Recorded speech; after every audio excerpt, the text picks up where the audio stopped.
우리는 그 룻기를 읽는 중요한 렌즈로 이 사사기의 시대라는 것을 우리가 기억해야 한다는 걸 살폈습니다.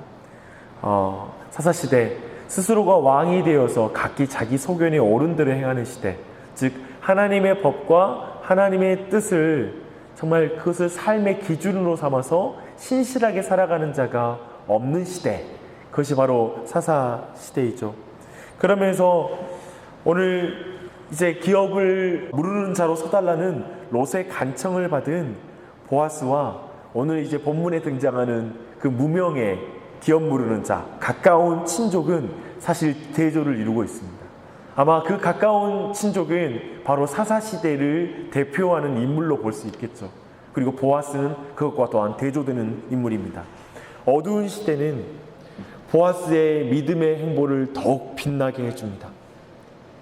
또한 이 가까운 친족의 구체적인 반응은 오늘 본문의 보아스의 행위가 어떤 의미인지를 더욱더 분명하게 들어주는 역할이죠. 마지막 때의 사람들이 말세라고 말하고 어두운 시대라고 말하는 지금 이 시대는, 이 시대가 더욱 어두워지면 어두워질수록 바로 믿음의 사람의 행위는 더욱더 별과 같이 빛나는 것, 그것이 바로 성경에서 말하는 내용입니다. 오늘 이제 기업 무르는 자로 서달라는 그 부탁을 받고 나서 이제 보아스는 신속하게 움직이기 시작합니다. 보아스는 나이 든 사람이잖아요. 근데 오늘 본문에 나타나는 그의 신속한 움직임은 그 나이 든 사람의 움직임이라고 믿어지지 않는, 그래서 도리어 나이 든 사람이 누구냐, 그리고 청년이 누구냐 했을 때 하나님의 법, 하나님 누군가를 구원하는 일, 구제하는 일, 거기에 신속한 자가 하나님 보시기에 젊은이고, 참으로 나이 든 자는 하나님의 법에 순종하기에 더딘 자가 나이 든 자일 것입니다. 그런 의미에서 볼 때 이제 보아스의 신속한 행위는 영적으로 젊은 자의 모습입니다. 또한 그는 이제 곧바로 법정을 소집하죠. 그 소집하는 과정 속에서 우리가 보는 것은 보아스가 그저 정말 자신의 이익을 취하게 은밀하게 일을 행하는 것이 아니라 하나님의 법을 세우기 위해서 그 하나님의 법이 떨어지고 하나님의 법을 신실하게 지키는 자가 많지 않은 그 시대에 그 법을 신실하게 이루어가는 자로서 그 마을 전체의 사람들을 모집하고 소집하고 그 안에서 정직하게 하나님의 법에 따른 공의로운 명예로운 믿음의 사람의 모습을 보이는 게 오늘 본문의 흐름입니다.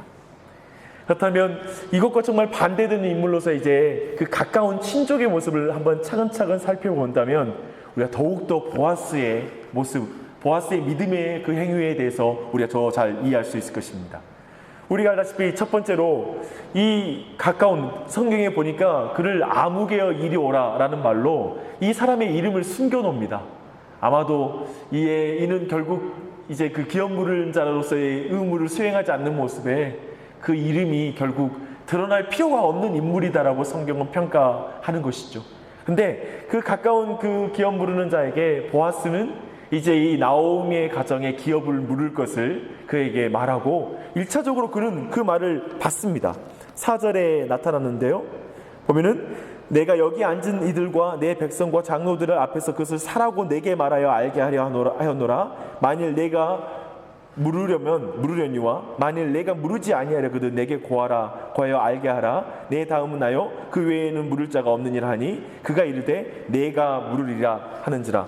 여기서 내가 물으리라는 말은 매우 자신 있게 강하게 스스로 내가 물으겠다라고 주장하는 그런 장면입니다. 사실 오늘 이제 기업 물음에 대해서 조금 더 우리가 이해하려면 사실 오늘 이제 이스라엘에게 있어서는 땅을 사람들 마음대로 사고 파는 것은 금지되어 있는 것입니다. 왜냐하면 땅은 하나님의 것이므로 살 수 없는 것이죠. 그래서 누군가 특별히 이젠 말론과 기론이 다 죽었잖아요.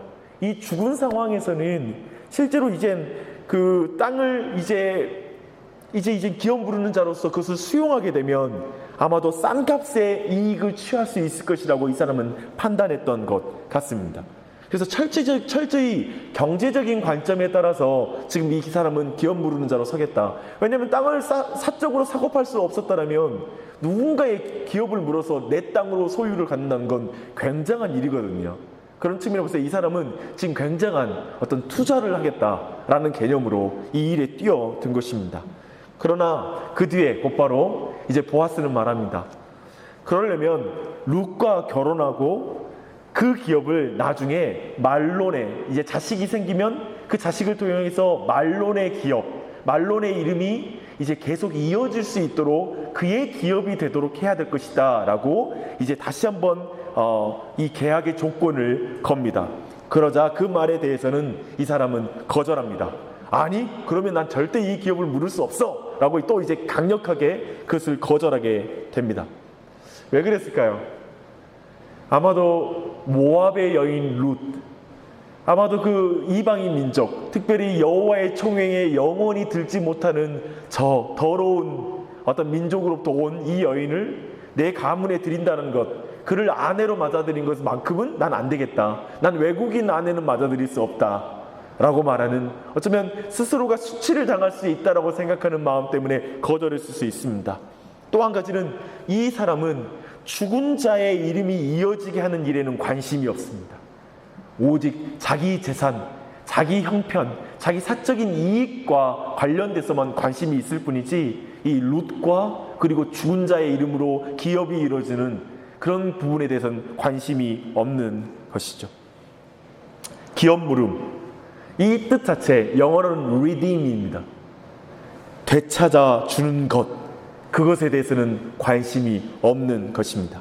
그래서 지금 비참한 형편에 처한 룻과 나오미의 회복에 대해서는 관심이 없는 것이죠. 그런 부분을 볼 때 잠시 우리에게 적용해 볼 수 있는 이야기가 많은 것 같습니다. 참 오늘날에도 많은 그리스도인들 안에도 이 세상의 가치, 자신의 이익, 자신의 가정의 경제적인 어떤 부분에 조금만 피해가 있다라면 공동체, 어려움에 처한 공동체, 또한 소망이 끊겨진 지체들, 이들을 돌보는 일에 자신의 경제적인 어떤 손해나 자신의 시간이나 자신의 어떤 마음이나 조금도 쓸 마음이 없는 것이죠. 그들을 구제할 마음은 조금도 없고 그저 내 자신, 내 가정, 내 자식, 이 안에서의 안전, 이것을 침해하는 것이라면 어떤 교회 활동도 어떤 공동체의 문제도 관심을 갖지 않는 이 시대의 상, 아마도 그 시대상이 아마 이 사람 무명의 이 기업 물을 자와 가까운 친족과 동일한 신앙의 자리가 아닐까 싶습니다. 그런 자리에서 우리 각자의 신앙을 돌아보는 일이 중요할 것입니다.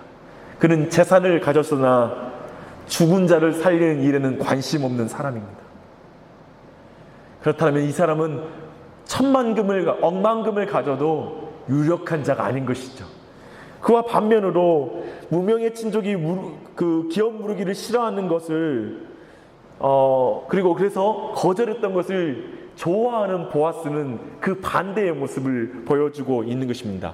보아스의 관심은 경제적인 이익이 아닙니다. 보아스의 관심은 룻과 나오미, 즉 이 산자와 그리고 죽은 자 말론과 기론과 엘리멜렉, 정말 그들에게 은혜 베푸는 것, 그들이 회복되는 것에 대해서 관심을 가진 자가 보아스입니다. 참으로 유력한 자이죠. 어떤 대가 지불도 용의가 있는 자입니다. 그들의 회복되는 것을 위하여 자신이 어떤 희생을 치를지라도 사실은 이익되는 게 없어요. 이제 그 기업 물을 자가 돈을 지불하여 그 모든 걸 사고 나중에 그것을 고스란히 나오미의 이름, 그 자손의 이름으로 다시 넘겨주는 거예요. 그에게는 막대한 경제적인 어떠한 손해를 입는 일이기도 하죠. 그러나 그는 자신이 가진 것으로 생명을 살리는 일에 관심을 갖습니다. 이름이 끊겨진 자, 미래가 없는 자에게 미래가 지속되게 해주는 것, 이름이 끊겨진 자에게 계속 그 이름이 지속되도록 해주는 것, 그것이 보아스의 관심인 것입니다. 그에게는 또 다른 측면으로는 현숙한 여인을 얻는 것이 가장 복됨을 이해한 자이기도 합니다. 그저 정욕을 위하여 젊은 아내를 얻는 것에 지금 관심이 아니라 그에겐 분명히 이 현숙한 여인을 얻는 것에 대한 관심이 있는 것입니다. 철저히 수치를 당할지라도 이 모압 여인을 아내로 두는 것을 결코 거절하지 않는 것입니다. 바로 이런 믿음의 행위가 보아스의 행위인 것이죠. 말씀을 이제 가름짓고 같이 기도하고자 합니다. 사실 이 보아스는 우리 주 예수 그리스도를 가리키는 자입니다.